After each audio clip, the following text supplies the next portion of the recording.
In a world teetering on the edge of chaos, one man's desperate mission to save a girl trapped in a nightmarish underground station turns into a fight for survival against deadly proxies and unseen enemies. As explosions shake the earth and shadows close in, Roy's determination is put to the ultimate test. Can he outrun the darkness, uncover the secrets lurking beneath, and save the one person who means everything to him? Every second counts, and the truth might be darker than anyone ever imagined. Stay with us, because what happens next will change everything. Please wait. Before we start, tap that iCar button in the top right corner and smash that subscribe button right now. Hit the notification bell so you're first in line when new stories land. All right, let's dive into the story. 3 hours before the distress call, Roy Blackwell sat hunched over the control yoke of his battered mining vessel, his knuckles white as chalk. The ship beneath him shuddered violently, and warning lights flashed in brutal red all around the cramped cockpit. Every microsecond felt like a fight to keep her afloat. Another stabilizer failure, the third one this month. Damn, the hegemony parts, he muttered bitterly, flipping switches to reroute power, his hands steady, but his mind racing. The ship groaned as if protesting the punishment. "Betty," he barked, voice strained but commanding, "give me a damage assessment." "What's going on?" Her voice, flat and emotionless, responded instantly. "Port stabilizer efficiency at 38%. Recommend immediate maintenance." Roy's jaw clenched. "Damn it," he growled, already reaching beneath the console for his toolkit. The Rust Bucket, his nickname for the old ship, had looked like a patchwork relic the day he'd first named her 15 years ago. Outdated, battered, with salvage components cobbled together, she was hardly what anyone would call pretty. But she was his. One of the few things the hegemony had left him. His eyes flicked to the dashboard, where a small, faded photo was fixed, Jessica's smiling face, her engineering certification bag slung proudly over her shoulder, her bright eyes full of hope. She was his entire world, his reason for fighting. The ship drifted slowly through the Hestia asteroid belt, micro-impacts pinging the reinforced hull, a reminder of how fragile they all were out here in the dark. Roy twisted beneath the console, fingers working by feel alone, bypassing damaged circuits and rerouting power as his back protested. Age, experience, scars, 20 in the Earth Defense Forces, then 20 more hauling or left their mark. He cursed under his breath, frustration boiling inside. Suddenly, Betty's voice cut through the silence. "Contact at bearing 034 by 021. Hegemony registration. Distress signal detected." Roy sat bolt upright, grease-stained hands gripping the console. His eyes narrowed. "Show me," he demanded. The holographic display flickered to life, revealing a sleek vessel tumbling helplessly against the backdrop of stars. Luxury class, no doubt designed to impress, perhaps to hide something darker. He studied it for a moment, then shook his head. "Ignore it," he muttered bitterly. "Let the proxies deal with their mess." But Betty chimed again. Failure to respond to distress signals results in license infraction. Roy's jaw tightened. "Damn the regulations," he snapped, slamming the panel shut. "Without my mining license, I'm dead in the water. No way I'm losing Jessica's future because of red tape." His fist clenched, knuckles turning white. "Plot a course, intercept that ship.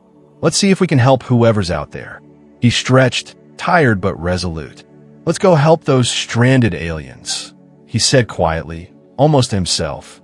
Moments later, the proxy ship gleamed against the darkness, its streamlined hull constructed from materials no human vessel could imitate. Roy docked with practiced ease, the rusted lock engaging with a satisfying clunk that reverberated through the hull. He checked his reflection in the darkened display. Stubble shadowed his face, lines etched deep around his eyes, hair more gray than brown now. The proxy hated unkempt humans and called them beasts. Not that it mattered. Grooming was pointless when you were just meat. The airlock cycled, and Roy stepped into the ship's main cabin. The scent hit him immediately, a thick, cloying perfume that didn't quite hide a sickly sweetness, like overripe fruit fermenting in a jar.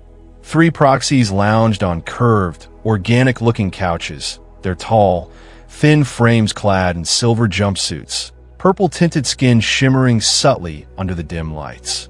Their leader, distinguished by ornate markings on his forehead, regarded Roy with a mixture of disdain and amusement. "Received your distress call," Roy said, voice steady, eyes narrowing. "What's the problem?" The proxy leader flicked a long, slender finger dismissively. "Engine malfunction," he said casually. "The controls are there. Try not to dirty anything with your secretions." Roy clenched his fists but kept his voice even. "Let's run diagnostics." "I'll fix it." The diagnostic routines confirmed his suspicion, an engine cutoff that had been deliberately activated. These proxies hadn't just been caught in trouble. They'd disabled their ship to lure him in. Probably just entertain themselves, Roy thought bitterly. He reached beneath the console, found a manual override, and reactivated the engines with a single, practiced touch. The ship hummed back to life, smooth and powerful. "Fixed," Roy said flatly, turning to the proxy leader. The leader, amused, nodded. "Adequate. Your kind has some use, after all." Roy's stomach twisted, but he kept his expression neutral. "Anything else?" The proxies exchanged glances, their lips curling into cruel smiles. The leader pointed to a tray of synthesized fish remnants, high-quality protein, rare and precious, especially out here in the asteroid belt. Roy's stomach clenched with hunger, but his mind was elsewhere. He knew what they were doing. They were mocking him. "Thanks," he managed, each word strained with effort. As he reached for the tray, one proxy subtly extended his foot, a sneaky old trick. Roy saw it coming instantly. He allowed himself to trip, falling face first into the slimy remains of their meal. The grotesque, gelatinous mess coated his beard and hands as cruel laughter erupted from the proxies. "Look," the leader sneered, voice high and mocking. "It knows its place. Face in the dirt, for food as it were." Roy slowly pushed himself up, wiping slime from his face and beard, anger simmering just beneath the surface. His mind flickered with a lethal thought. How quickly could he snap the proxy's fragile neck? How easy. The soldier in him wanted to strike, to end it all in a flash, but he knew better. That was dangerous. Instead, he forced a crooked smile, one that didn't reach his eyes. The proxy leader chuckled again, eyes gleaming with cruelty. "At least you're more entertaining than that female technician on Epsilon last week. She broke far too easily." Roy's stomach clenched again. "What technician?" The proxy waved dismissively. "Some human female. New game. Hunt and quick kill. Very disappointing, really." Roy's eyes darkened. "Her name?" The proxy's amusement faded into disdain. "Why? Was she yours?" He clenched his fists tighter. "No, but I want to know, did you get her name?" "Jessica Blackwell." The leader's cruel smile twisted further. "Her? Just a hunt. Nothing more." Roy's voice sharpened. "She was someone." The laughter of the proxies echoed again as Roy turned away, fists trembling. His mind raced. Jessica was more than a target. She was a person. His daughter. His heart ached with rage and helplessness, yet he kept himself in check. The rage simmered, but he knew he had to stay calm. The proxies thought they were so clever, mocking him, but they underestimated what he was capable of. He took a deep breath, voice cold and steady. "Your engines are fixed. Leave now." The proxies sneered but disengaged, their cruel amusement replaced by disdain. Roy hurried back to his ship, frantic to contact Betty and find out what was happening. His hands trembled as he keyed in commands, trying to reach Jessica, anywhere, everywhere. The lines were dead. No response. His stomach sank. "Betty," he muttered, voice hoarse. "Connect me to Herrick. James Herrick on Epsilon." Connecting. The screen flickered to life, revealing Herrick's tired, worried face, eyes darting nervously. "Roy," he said quickly, "this isn't a good time." "Jessica," Roy repeated, voice hollow. Herrick's face crumpled, eyes filling with regret. "They took her. The proxies, they chose her for their game. I didn't even know until it was too late." "Is she?" He couldn't finish. Herrick looked away. "They hunt humans for sport now, Roy. Not just criminals. Anyone. They're taking anyone they want." Roy's fists clenched tighter. "Where? What happened?" "Held in the processor," Herrick whispered, voice trembling. "They broadcast it. Made it entertainment for their elite. It's sick." Roy's stomach turned to ice. "Send me the video," he demanded. A transfer bar flickered. "Too fast, too cruel." "There's more," Herrick said, voice strained. "They specifically targeted her because of me. Because of you. They knew who she was, Jessica Blackwell." The weight in Roy's chest deepened, a crushing sense of helplessness. "Why?" he managed to whisper. Herrick's voice was hoarse. "Because I didn't bow enough. I didn't laugh at their jokes. They're pushing us now, testing how much we'll take." Roy's hand hovered over the final command. "I have to go." "Watch your back," Herrick warned. Then the line went dead. Roy stood there in the cockpit, silent, a storm of anger and despair swirling inside him. Then, with grim determination, he began smashing his cabin. Each blow calculated, precise, destroying everything that could be used against him or his mission. When he finally sat amid the wreckage, blood dripped from his knuckles onto the console, but his mind was clear. "Betty," he whispered, voice low and steady. "Buy a course for Luna, Sea of Tranquility. That's outside your authorized zone. Course adjustment requires hegemony approval," she replied, almost robotic. He reached beneath his bunk, pulling out a small metal box. Inside was a military-grade data chip, preserved for 20 years. He inserted it into the console, and lines of code flashed across the screen. "Admin override," he said.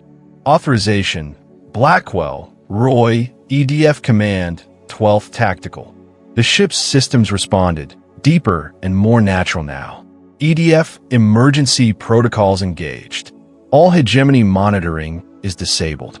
Awaiting instructions. Roy's eyes drifted to Jessica's photo, then to the unopened video file on his display. His hand hesitated, trembling, but he straightened his shoulders. They had taken everything, his daughter, his hope, his last semblance of normal life. But they wouldn't take this last piece of her, not without a fight. He guided her toward the abandoned lunar base, a relic of humanity's past failures, a silent monument to their capitulation. Solar flares erupted outside, promising to disrupt all communications. Perfect cover. Roy sealed his environment suit, stepping onto the lunar dust, each bounding step drawing him closer to the research annex. Half buried, faded with age, yet still dangerous. Inside, the station was silent, dormant, but beneath the surface, something pulsed. Life, secrets, and deadly truths waiting to be uncovered.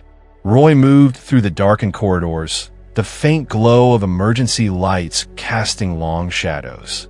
His mission was clear: find the truth, broadcast it, and strike back. And he would do whatever it took to bring Jessica home, alive or dead. Roy sat in the dim glow of his makeshift lunar hideout, staring at the flickering screen that held Herrick's recorded confession. His fists were clenched so tightly that his knuckles turned white, trembling with a mixture of rage and helplessness. Outside, the distant, relentless hum of solar flares threatened to cut off all communication. But inside, his mind was racing, boiling over with questions he couldn't answer. The silence was oppressive, broken only by the faint crackle of the transmission and his ragged breathing. He ran a hand through his unkempt hair, frustration etched deep into his features. "Damn it," he muttered, voice hoarse. "How the hell did they get away with this? How long have they been doing it?" His eyes flicked back to the video, replaying Herrick's words, each one a dagger slicing through his resolve. The hegemony had turned the universe into their playground, and Jessica was just another pawn in their sick game. His mind flashed back to the moment Herrick had revealed the truth. The proxies, those alien, eerily beautiful creatures, had been harvesting humans for sport, broadcasting their hunts as entertainment for the elite. Roy clenched his jaw. They think they're gods, he spat bitterly, taking lives like it's nothing. Well, I'm damn sure going to remind them they're not. Jessica, I swear I'll bring her back. He looked around the cramped space, scattered tools, battered panels, the flickering hologram of Jessica's face. A wave of guilt washed over him. Had he done enough? Could he have protected her better? The questions gnawed at him, but he pushed them aside, focusing on the task at hand. His fingers danced over the console, trying to access the ship's hidden protocols, the ones Herrick had mentioned. Suddenly, a faint flicker on the screen caught his attention. A new message. He leaned in, eyes narrowing. It was an encrypted transmission coming from the hegemony network. His heart pounded. Could this be a lead? Without hesitation, he activated the decryption sequence. The screen was filled with complex code, lines scrolling past at dizzying speed. Minutes felt like hours as he worked, sweat beading on his brow. Finally, the message broke through. Coordinates hidden within the asteroid belt near an abandoned mining station. And a timestamp just hours ago. His pulse quickened. This was it. The proxies that Jessica held somewhere nearby. He could feel it. Her life was still out there, somewhere in the dark. He slammed a fist on the table. That's where I'm headed, he said fiercely. No more waiting. No more playing their game. His voice was filled with a renewed fire, a desperate determination. He grabbed his gear, an old, battered rifle, a few supplies, and a compact communications device. As he prepared to leave, he paused, looking back at Jessica's face on the hologram. Hang in there, he whispered, voice thick with emotion. I'm coming for you. Just hold on. Stepping out into the cold lunar surface, Roy's boots left fresh imprints in the dust. The flare-lit sky cast long, ominous shadows as he moved toward the coordinates, the darkness around him thick with danger. Every step felt heavier, every breath more urgent. He knew the proxies were watching, waiting, but he didn't care. His mission was clear: find Jessica, expose the hegemony's atrocities, and end their sick reign. The route was perilous, weaving through jagged rocks and craters. But Roy pressed on, fueled by a mixture of rage and hope. Somewhere in that dark, alien landscape, Jessica was alive. He could feel it, and he wouldn't rest until he brought her back, no matter what the cost. The hunt had begun, and Roy Blackwell was more determined than ever to see it through to the bitter end. Roy moved swiftly through the jagged terrain of the lunar asteroid, his senses on high alert as the shadows danced around him. Each step was deliberate and cautious, yet driven by an unyielding sense of urgency. The distant hum of solar flares crackled overhead, illuminating the dark landscape in brief flashes of eerie light. His grip tightened on his rifle, ready for whatever lurked in the shadows. Every sound, the distant clatter of rocks, the faint whisper of the wind, made his heart race. He knew the proxies were watching, waiting, and he was painfully aware that any misstep could be his last. He paused behind a large boulder, catching his breath, and checked the coordinates on his device. The signal pointed toward an abandoned mining station, long forgotten by human civilization, but alive with secrets of its own. His eyes darted around, scanning the darkness until he spotted the faint outline of the station's rusted entrance. A shiver ran down his spine as he moved closer, every nerve on edge. The place looked like a relic from a nightmare, half buried in dust and debris, its metal walls scarred from years of neglect and cosmic assaults. "Time to see what secrets you're hiding," Roy muttered under his breath, voice low but intense. He reached into his pocket, pulling out a small device, an EMP trap meant to disable any electronics or surveillance systems lurking inside. With a quick flick, he set it near the entrance, then ducked behind cover. The trap hissed softly, and Roy held his breath, waiting for the explosion of static and sparks. When it sparked and fizzled out, he knew he was clear for now. Inside, the air was thick with dust and the scent of rust. His eyes adjusted to the gloom, revealing fractured consoles, broken tools, and the faint outline of a corridor stretching deeper into the station. His heart pounded louder with every step, knowing that somewhere in this forsaken place, Jessica's captors, those proxies, were probably watching, waiting for him to get careless. Suddenly, a faint noise echoed through the silence, a soft, almost imperceptible scraping sound. Roy froze, instinct kicking in. His hand went to his rifle, fingers tightening around the grip. Slowly, he crept forward, eyes darting from shadow to shadow. Then he saw it, faint glimmers of movement just beyond the broken doorway of what used to be a control room. His stomach clenched. The proxies. "Show yourselves," Roy whispered fiercely, voice echoing eerily in the cavernous space. "I know you're there." A figure emerged from the shadows, tall, slender, with shimmering purple skin that seemed to ripple under the weak light. One of them, their leader, stepped forward with a slow, deliberate grace, a cruel smile curling across their face. "Ah, the human comes to play," the proxy leader said, voice silky smooth but laced with menace. "Did you think it would be so easy? We've been expecting you." Roy's jaw clenched. "Where's Jessica?" he demanded, voice sharp. "Tell me now." The proxy leader chuckled softly. "Jessica? She's a fine specimen, alive for now. But she's not your concern. Yet." Roy's eyes darkened. "You've hurt her. You're going to regret that." The proxy's smile widened. "Regret? No. We do what we want here. She's part of our game now. And if you want her back, come and get her." Roy's fists clenched tighter, rage flaring within him. "I'll tear this place apart if I have to," he growled, voice trembling with fury. "You won't keep her for long." The proxies exchanged glances, and then the leader nodded slowly. "Come then, brave human. Let's see if you're as tough as you think." Roy took a deep breath, forcing himself to stay calm despite the adrenaline surging through his veins. This was only the beginning. He had to find Jessica, yes, but he also had to survive the traps, the deception, and the deadly games these proxies played. As he stepped forward into the darkness, his mind sharpened, focused on one thing: rescue. No matter the cost, no matter the danger, Jessica's life depended on it, and he was more determined than ever to bring her home. Roy's heart hammered in his chest as he moved deeper into the abandoned mining station, every step echoing ominously through the hollow corridors. Shadows clung to the peeling metal walls, and the faint flicker of old fluorescent lights cast a sickly pallor over the debris-strewn floor.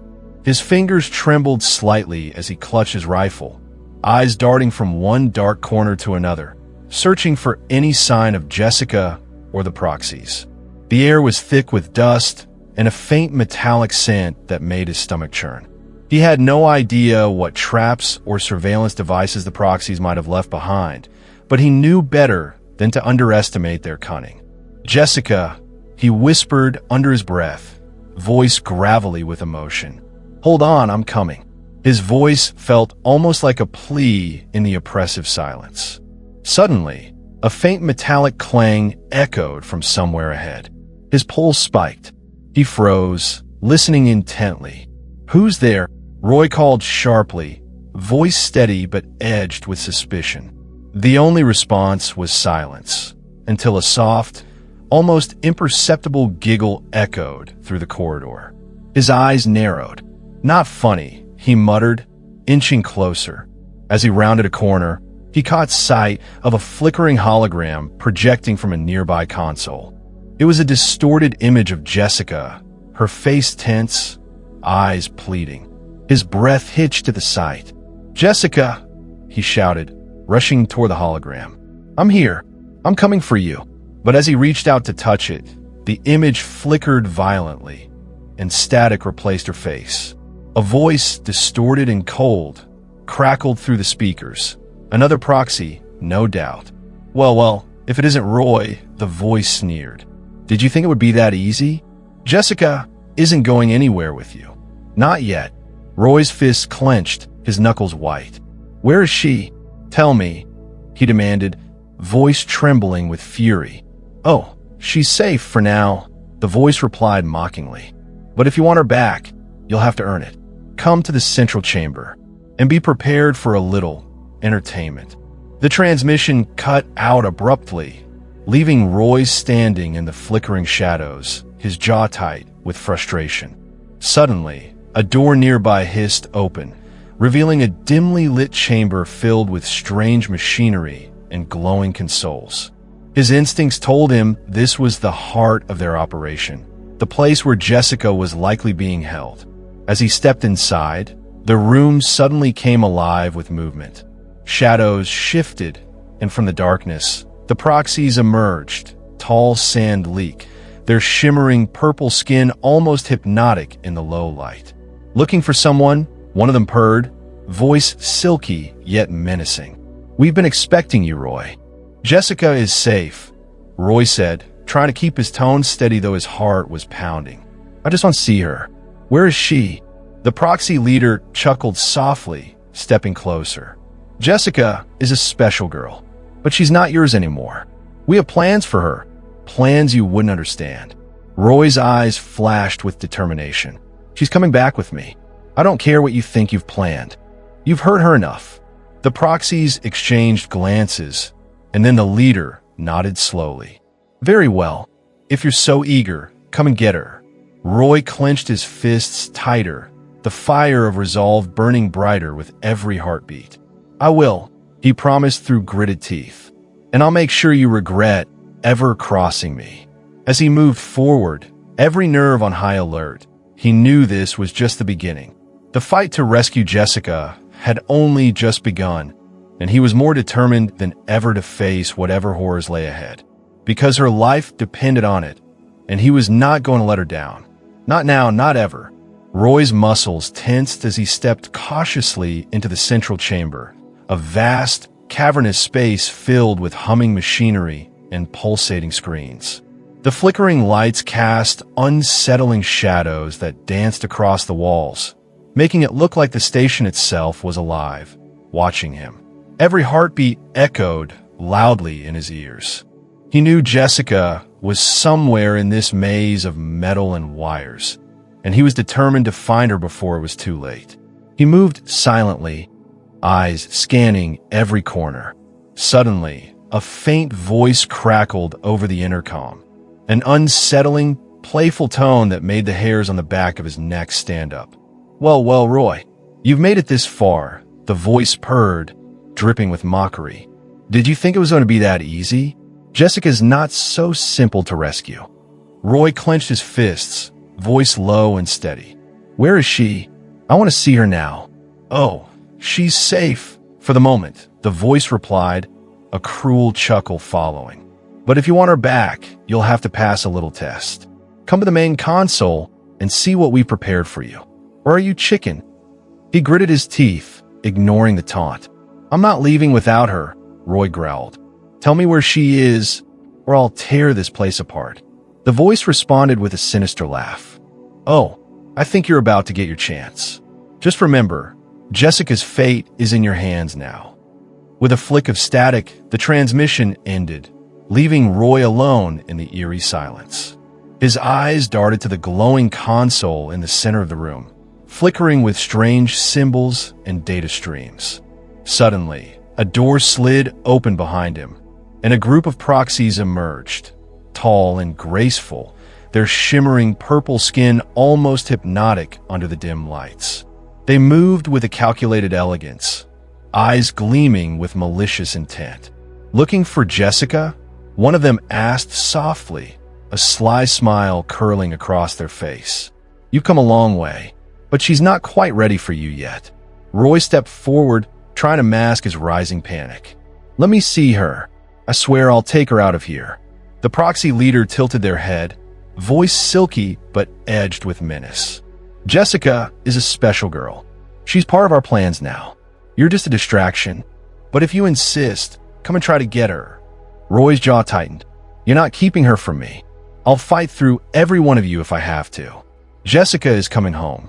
The proxies exchanged glances, and then their leader nodded slowly. Very well, but don't say we didn't warn you. Roy's eyes flashed with fierce resolve. I don't care what you think you've planned. Jessica's life is more important than your twisted experiments. As he pushed forward, every muscle in his body coiled with adrenaline. He knew this was his moment of no return. The room was a trap, but he was prepared to break through it all. He reached the console, fingers flying over the controls, trying to disable the security systems. Behind him, the proxies moved into attack formation, but Roy was faster. With a quick burst of energy, he activated a hidden device, an EMP pulse designed to fry their surveillance and security tech. Sparks erupted, and the room momentarily flickered, throwing the proxies into disarray. Now, Jessica, Roy shouted, voice filled with urgency and hope. I'm coming for you. His focus sharpened, every instinct honed on locating her, on freeing her from this nightmare. He knew the stakes had never been higher. Whatever the proxies had planned, he was determined to stop them, to rescue Jessica, no matter what it took, because her life depended on him, and he would never give up. Roy's breath came in ragged gasps as he ducked behind a stack of crates, heart pounding like a drum in his chest. The room was chaos, sparks flying from the disarmed security panel, alarms blaring in the distance, and the proxies closing in, their sleek purple forms moving with deadly precision. Every muscle ached from the fight, but he couldn't afford to stop now. Jessica's life depended on his speed and cunning. Behind him, a proxy hissed, "You're stubborn, Roy." But stubbornness won't save her. Its voice was smooth, almost seductive, but laced with menace. The creature lunged, claws extended, aiming for Roy's arm, but he dodged at the last second, fire flashing in his eyes. Not today, Roy growled, firing a shot that narrowly missed its head. Jessica's coming with me, no matter what you say. He sprinted toward the central console, the flickering screens displaying chaotic data streams. His fingers flew across the controls, trying to disable the station's security grid. The proxies, realizing his intent, roared in frustration and charged again. Roy leaped over a fallen pipe, narrowly avoiding a swipe from a proxy's long, razor-sharp claws. You think you could just waltz in and take her? One of them sneered, voice dripping with contempt. Jessica belongs to us now. Roy shot back. She's not yours. You've hurt her enough. I won't let you keep her trapped in this nightmare. Waves of adrenaline surged through him, fueling his frantic efforts to disable their defenses. Sparks erupted from the console, and for a moment, the station's systems flickered erratically. Come on, come on, Roy muttered under his breath, sweat pouring down his brow. He knew Jessica was somewhere nearby, probably waiting for him, hoping he'd find her. His eyes darted to the flickering monitor, where a faint, trembling voice called out, "Roy, I'm here. Help me." Jessica's voice, fragile yet filled with hope, made his heart seize. "Hold on, Jessica. I'm coming," he shouted, voice thick with emotion. He moved toward the voice's source, an enclosure at the far end of the chamber. As he approached, the door hissed open, revealing Jessica chained to the wall, her face pale but determined. Tears welled up in her eyes. "Roy, you found me," she whispered, voice trembling. "I was so scared." He hurried to her side, ripping the chains free with frantic strength. "I've got you now. We're getting out of here. Jessica, just hold on." Her eyes fluttered with relief, and she clung to him as if anchoring herself to a lifeline. Suddenly, the room erupted in chaos again. The proxies had regrouped, their voices echoing with fury. "You won't escape that easily," one snarled. "We'll make sure you regret crossing us." Roy spun around, gun raised. "Not a chance," he said fiercely. "Jessica, go. I'll hold them off." "No way," Jessica insisted, grabbing his arm. "We do this together. We're stronger as a team." The proxies advanced, but Roy's focus sharpened. He pushed Jessica behind him, firing a shot that struck a console, causing a chain reaction that triggered a system shutdown. Sparks showered down as the station's power flickered wildly. The proxies hesitated, momentarily disoriented by the chaos. "Now's our chance," Roy shouted. "Run, Jessica!"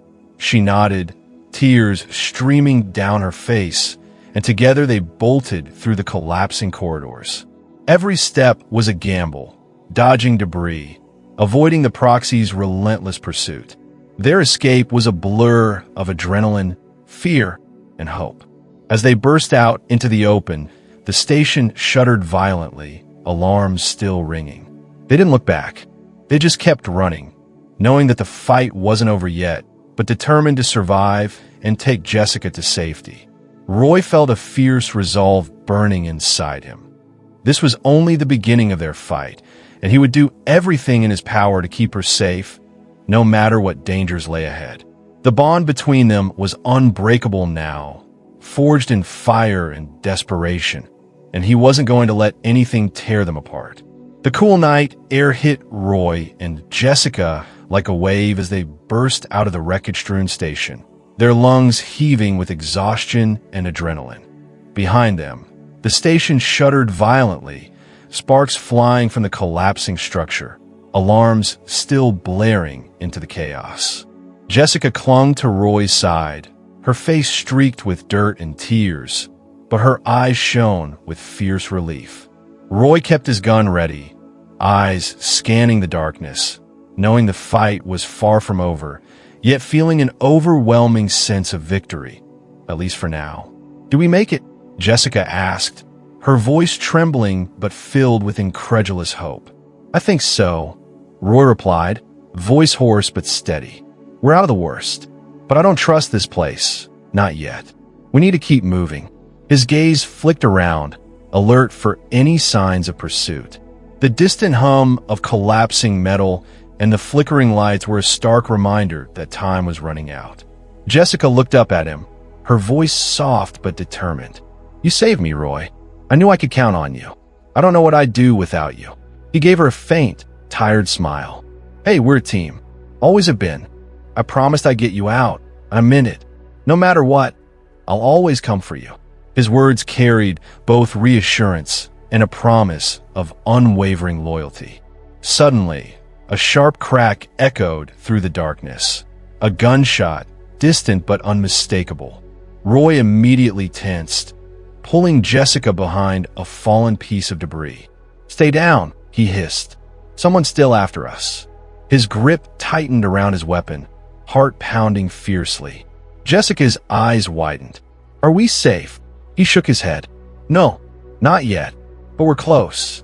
I saw a vehicle over that ridge. We just have to get there and get out." He pointed toward the faint outline of a vehicle parked behind some rocks. "Come on, we're not out of the woods yet."